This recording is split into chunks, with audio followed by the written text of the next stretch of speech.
नमस्कार मंडळी, सगळ्यांना सर्वप्रथम श्री स्वामी समर्थ. चला आज मी व्हिडिओला स्टार्ट करते. आज मी बनवते बिबडीचा घाटा. गावाकडे बनवताना बिबडीचा घाटा या दिवसावर उन्हाळ्यामध्ये. तर थोडीशी ज्वारी होती माझ्याकडे साल काढलेली, तर म्हटलं चला आपण पण करू ज्वारीचा घाटा. आता मी तुम्हाला दाखवते मी कशी करते ज्वारीचा घाटा ते. चला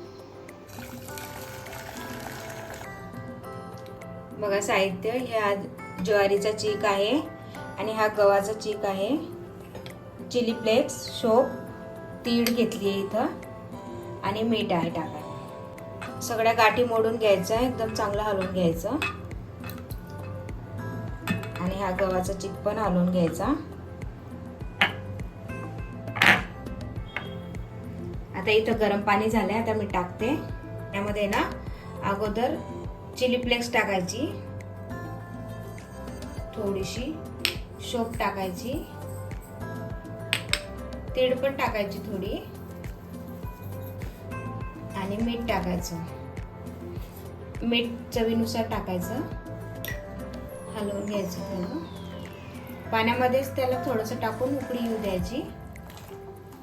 लसूण घ्यायचा, लसूणला पण असं ठेचून घ्यायचं बारीक. मी साहित्यामध्ये लसूण विसरून गेली होती, मग नंतर हे सगळं टाकल्यावर मला आठवण आली, तर मी आता लसूण पण टाकलाय. एक उकळी काढून घेते चांगली पाण्याची. बघा आता पाणी उकळी आली आहे, म्हणजे पाण्याला उकळी आली. आता मी हे सगळं सारण टाकून देते आणि ना याला पटकन हलवायचं बरं का.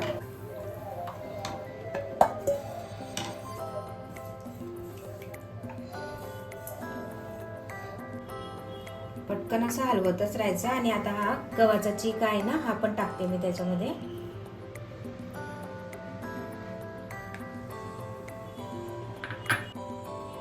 कमी गॅसवर असं हलवतच राहायचं, त्याला चांगला थोडंसं शिजू द्यायचा. मग नंतर झाकण ठेवून वाफवून घ्यायचं. तोपर्यंत असं हलवतच राहायचं. आपल्या गावाकडे बाया असे घाट्याचे पातेले बनवताना, पण मी हे छोटंसं बनवून पाहिलं. मी लॉकडाऊनमध्ये बनवले होते पापड.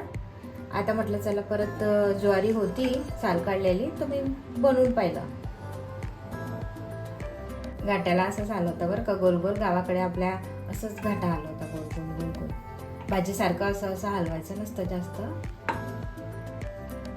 आता घट्ट होतोय घाटा. गाठी व्हायला नाही पाहिजे, कंटिन्यू हलवत राहायचं त्याला. घाटा असं चांगलं हलवून घेते, म्हणजे गाठीने व्हायला पाहिजे. आता थोडंसं झाकण ठेवून वाफवून घेते. तोपर्यंत बाहेरची तयारी करून येते मी आता. A few minutes later. आता झाकण उघडून बघते मी, झालाय की नाही घाटा. असं मस्त झालाय घाटा बघा. साईडने असे ना कोरडी पापडी आली थोडी.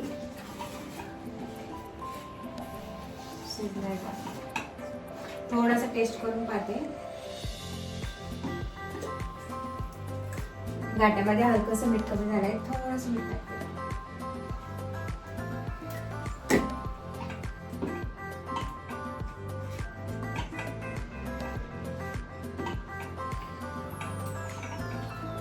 मीठ टाकल्यावर ना अजून थोडंसं हलकंसं पाणी टाकते, एकदम हलकंसं.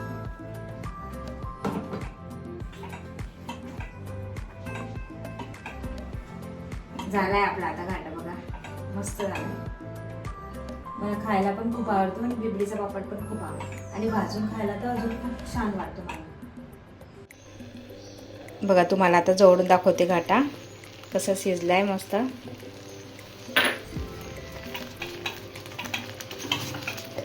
चला आपण आता टाकू इकडे. थोडंसं थंड होऊ देते. हे जे दिसतंय ना तुम्हाला असं गाठीसारखं, पण ते गाठी नाही बरं का, लसूण येतो. मी विसरली होती ना, तर मग पटापट घाईमध्ये लसूण जाडच ठेचला आणि टाकला. बघा हा लसूणच आहे. थोडंसं पाणी शिपडून घेते, कारण डायरेक्ट टाकते ना आता पापड. पहिला पापड टाकला बघा.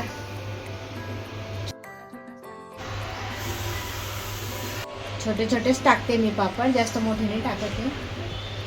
नाही निघाले जर तर म्हणून छोटे छोटेच टाकते. पाव कसे होतात आजचे पापड. ॲक्च्युली पापडांमध्ये मी काही जास्त एक्सपर्ट नाही आहे. मी करतच नाही शक्यतो, माझी आईच देते मला पापड. पण आता म्हटलं चला करून पाहू थोडे. जमले तर ठीक आहे, नाही जमले तरी ठीक आहे. थोडेसे जाडच टाकते मी पापड, कारण निघता की नाही गॅरंटी नाही आहे मला. पण आपल्या हाताने आपण पापड बनवतोय ना, त्याचा एक वेगळाच आनंद असतो. आपल्याला जी वस्तू आवडते ना ती बनवली ना आपण तर छान वाटतं जरा. आपल्या मनाला पण खुश वाटतंय आणि बनवताना पण मला आनंद वाटतोय. छान वाटतंय, मस्त वाटतंय आज पापड करताना. थोडंसं पाणी टाकलं, आता थोडंसं घाटा टाकते. थोडंसं चमच्याने हलवून घेते, नंतर असं हाताने पण हलवते मी. आपल्याकडे थापता ना असं.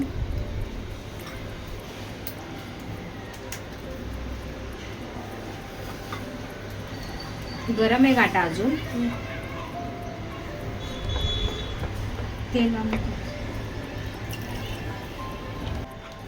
पापड टाकताना आहे ना मला गावाकडची खूपच आठवण येते. बिबडीचे पापड, चिकणीचे पापड, उडदाचे पापड, ह्या दिवसावर खूपच पापड करतात वेगवेगळ्या प्रकारचे. आणि पापडाचा पण एक वेगळाच मजा राहतो माहिती का. जेवताना पापड जेव्हा असं लागतो ना दातामध्ये क्रिस्पी, एकदम मस्त वाटतं. मला तर जेवताना पापड खूपच आवडतो. आणि बिबडीचा पापड तर असा नॉर्मली मी संध्याकाळी पण भाजते, कधी कधी भूक लागली तर खायला. तेल टाकून मस्त लागतो तो पण. थोडासा घाटा आहे ना मी खायला पण राहू देते, कारण आम्हाला खायला पण आवडतो. माझ्या छोट्या मुलीला खायला खूप आवडतो घाटा, म्हणून मी तिला खायला पण राहू देते. बस एवढे झाले आमचे पापड. आता किती झाले?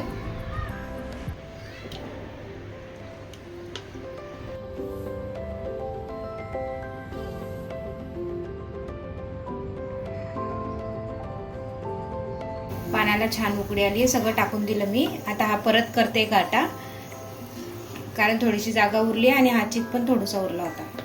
मग संपवून घेते मी आता. आता गरम पाणी झालंय, आता मी चिक टाकते त्याच्यामध्ये ज्वारीचा आणि आता गव्हाचा टाकते.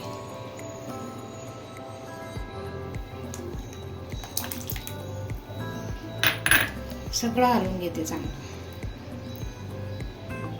हलवतच राहायचं बरं का. आता जोपर्यंत घट्ट होत नाही ना तोपर्यंत हलवतच राहायचं. बघा झालाय आता घाटा.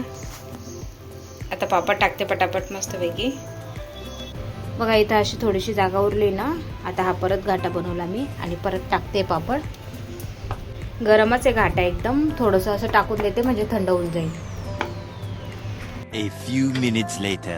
झाले आता सगळे पापड करून. आता संध्याकाळपर्यंत सुकू देते. पापड थोडे जाड असल्यामुळे थोडं लेटच सुकतील ते. 2 दिवस तरी लागतील पापड सुकायला. बघा आमचे पापड सुकताय आता. आता मी पापड मोजते बघा. 1 2 3 4 5 6 7 8 9 10 20 पापड झाले. बरोबर 20 पापड झाले. बघू आता कसे निघतं संध्याकाळी, वाट पाहू. बघा थोडासा घाटा इथं खायला ठेवला होता मी. घाटा घेतला, आता त्याच्यावर थोडीशी तीळ टाकते. आता थोडंसं तेल टाकते, जास्तच पडलं तेल पण. आणि आता हा घाटा खायचा. एकदम मस्त लागतो गरम गरम हा घाटा. थोडीशी तीळ जास्तच पडली पण ठीक आहे.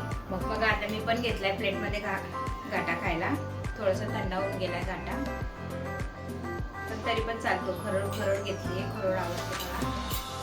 सगळा घाटा संपून गेला आता. बघते आता टेस्ट करून कसं झालंय. एकदम मस्त झालाय घाटा. याच्यावर तेल टाकलं ना घाट्यावर तर एकदम भारी टेस्ट लागते. थोडंसं तेल आणि थोडीशी तीळ.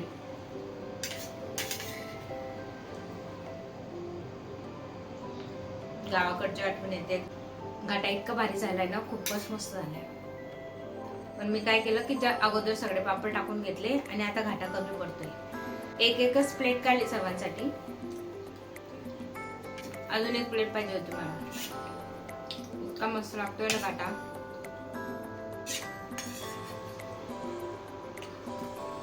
बिबडीचे पापड तसे ओले खाण्यापेक्षा ना असा घाटा एकदम अजून टेस्टी लागतो.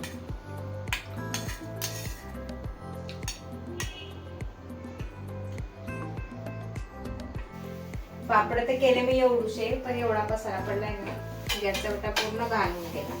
सगळं गॅसच्या ओट्यावर असं पांढरं पडलं होतं. सगळं साफ करते आणि आता स्वयंपाकाला लागायचंय. कणिक मळून दिली माझ्या मुलीने. आता मी स्वयंपाक करते. भांडे पण बघा इतके पडले ना भांडे. घाटा येऊसा गेला पण त्याचा एवढा फुटाणा. बघा तुम्हाला दाखवते मी भांडे. खूपच भांडे पडले. हे बघा केवढे भांडे पडले. आपल्या गावाकडे बाया एवढे घाटेचे घाटे पातेले बनवता. 2-2 पातेले बनवता. मी हे 2च भांड्यांमध्ये केलं घाटा. पण मी आता थकून गेली. एवढे काम असं वाटतंय एवढे काम केले मी. पाहिलं किती भांडे निघाले. आता हे भांडे साफ करा, स्वयंपाक करा. खूपच काम आहे. The next day. दुसऱ्या दिवशी पण मी थोडे उन्हात टाकले पापड, कारण सुकले नाही पापड. जाड आहे ना पापड, म्हणून ते काही सुकले नाही एवढे खास. 2 दिवस तरी लागतील पापड सुकायला. कसे वाटले तुम्हाला आजचे माझे पापड आणि पापडाची रेसिपी? तुम्हाला जर आवडली असेल तर प्लीज व्हिडिओला लाईक करा, शेअर करा आणि चॅनलला सबस्क्राईब करा. लवकरच भेटू पुढच्या व्हिडिओमध्ये. तोपर्यंत बाय बाय.